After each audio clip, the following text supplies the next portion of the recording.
ഉച്ചയൂണിനധികം കറികളൊന്നും ഇല്ലാതിരിക്കുന്ന സമയത്ത് പെട്ടെന്നൊരു കിടിലൻ മോരുകറി നമുക്ക് തയ്യാറാക്കാം. കഷണങ്ങളൊന്നും വേണ്ട, ഒരു ചെറിയ അരപ്പ് മതി. ഒരു 3 ടേബിൾ സ്പൂൺ തേങ്ങ, 2 പച്ചമുളക്, 2 തണ്ട് കറിവേപ്പില. ഇനി അതിലേക്കൊരു 2-3 ചെറിയ വെളുത്തുള്ളി അല്ലി, ചെറിയ 2 കഷ്ണം ഇഞ്ചി. പിന്നെ ഇതിലേക്ക് ഒരു 1/2 ടീസ്പൂൺ ജീരകവും 1/2 ടീസ്പൂൺ മഞ്ഞൾപ്പൊടിയും കൂടെ. ഇത്രയും നമുക്ക് മിക്സിയുടെ ബൗളിലേക്ക് ചേർത്ത് ഒരു 1/4 കപ്പ് വെള്ളവും കൂടി ഒഴിച്ച് നല്ലൊരു ഫൈൻ പേസ്റ്റ് ആക്കിയെടുക്കാം. 5 മിനിറ്റ് കൊണ്ട് നമുക്ക് തയ്യാറാക്കിയെടുക്കാവുന്ന ഒരു കിടിലോസ്കി മോരുകറിയാണ്. അപ്പോൾ നിങ്ങൾ വീഡിയോ ഒന്ന് കണ്ടു നോക്ക്, ഇഷ്ടപ്പെടും. നമുക്ക് പെട്ടെന്ന് ഇതൊന്ന് അരച്ചെടുക്കാം. ഇതിലേക്കൊരു 2 കവർ തൈരുണ്ടെങ്കിൽ നല്ലതാണ്. എനിക്കൊരു 3/4 ലിറ്ററോളം തൈരേ ഉള്ളൂ. ഇപ്പം നന്നായിട്ടിത് അരച്ചെടുത്തിട്ടുണ്ട്. നമുക്കിതൊരു ചട്ടിയിലേക്ക് ഒഴിക്കാം. ചട്ടിയിൽ തയ്യാറാക്കുന്നതാണ് രുചി. ചട്ടിയിലേക്ക് ചേർക്കാം. ഇനി അതേ ആ മിക്സിയുടെ ബൗളിലേക്ക് തന്നെ നമുക്ക് തൈര് ചേർക്കാം. തൈര് ചേർത്ത് ഒരല്പം വെള്ളവും കൂടി ഒഴിച്ച് നമുക്കിത് നന്നായിട്ടൊന്ന് അടിച്ചെടുക്കാം.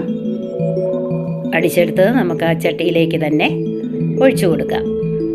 എനിക്കൊരു 3/4 ലിറ്റർ തൈരേ ഉള്ളൂ. 1 ലിറ്റർ തൈരുണ്ടെങ്കിൽ നല്ലതാണ്. അതുകൂടെ നമുക്ക് ഒഴിച്ചു കൊടുക്കാം.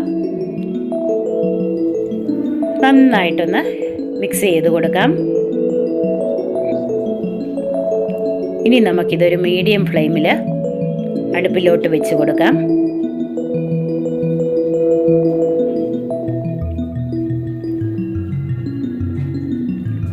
മീഡിയം ഫ്ലെയിമിൽ വെച്ച് തുടരെ ഇളക്കണം.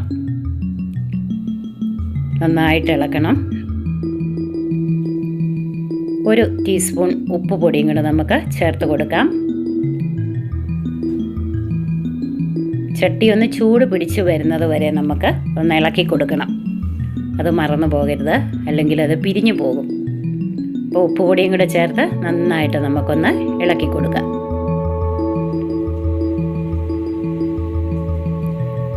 ചട്ടി ചൂടായി വരുമ്പോഴത്തേക്ക് നമുക്കിത് അടുപ്പിൽ നിന്ന് മാറ്റാം. തവി നമ്മളൊന്ന് പൊക്കി നോക്കുമ്പോഴത്തേക്ക് അതിൽ നിന്ന് ചെറുതായിട്ട് ആവി വരുന്നുള്ള ആ ടൈമിൽ നമുക്കിത് വാങ്ങി വയ്ക്കാം. ഇപ്പോൾ ചട്ടി ചെറുതായിട്ട് ചൂടാകാൻ തുടങ്ങിയിട്ടുണ്ട്. തവിയിൽ നിന്ന് ആവി വരുന്ന പരുവമായി. നമുക്കിനി ഇത് വാങ്ങി വയ്ക്കാം. തവി നമ്മളിങ്ങനെ കമത്തി നോക്കുമ്പോഴത്തേക്ക് അതിൽ നിന്ന് സ്റ്റീം വരും. ആ സമയത്ത് നമുക്കിത് വാങ്ങി വയ്ക്കാം. വാങ്ങി വെച്ചിട്ടുണ്ട്. ഇപ്പം കുറച്ച് സമയത്തേക്കും കൂടെ നമ്മളൊന്ന് ഇളക്കി കൊടുക്കണം. ഇത്രയും കാര്യം നമ്മളൊന്ന് സൂക്ഷിച്ചാൽ മതി. എത്ര എളുപ്പമാണ് അല്ലേ? കഴിഞ്ഞില്ല, ഒരു ചെറിയ പരിപാടിയും കൂടെ ഉണ്ട്. നന്നായിട്ട് അല്പസമയം കൂടെ നമുക്കിങ്ങനെ ഇളക്കി കൊടുക്കണം. ഇനി ഒരു പാൻ അടുപ്പിൽ വെച്ച് നമുക്കതിലേക്കൊരു 2 ടേബിൾ സ്പൂൺ വെളിച്ചെണ്ണ ചേർത്ത് കൊടുക്കാം. എണ്ണ നന്നായിട്ടൊന്ന് ചൂടാകുമ്പോഴത്തേക്ക് 1 ടീസ്പൂൺ കടുക് പൊട്ടിക്കഴിയുമ്പോഴത്തേക്ക് ഒരു 2-3 ചുവന്നുള്ളി അല്ലി കനം കുറച്ച് അരിഞ്ഞത് ചേർത്ത് കൊടുക്കാം.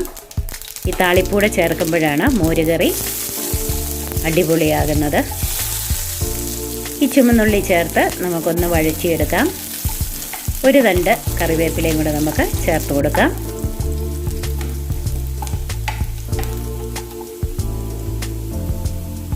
ഇപ്പം ഉള്ളിയുടെ കളറൊക്കെ മാറി വരുന്നുണ്ട്. ഇപ്പോൾ കറിവേപ്പില നമുക്ക് ചേർത്ത് കൊടുക്കാം.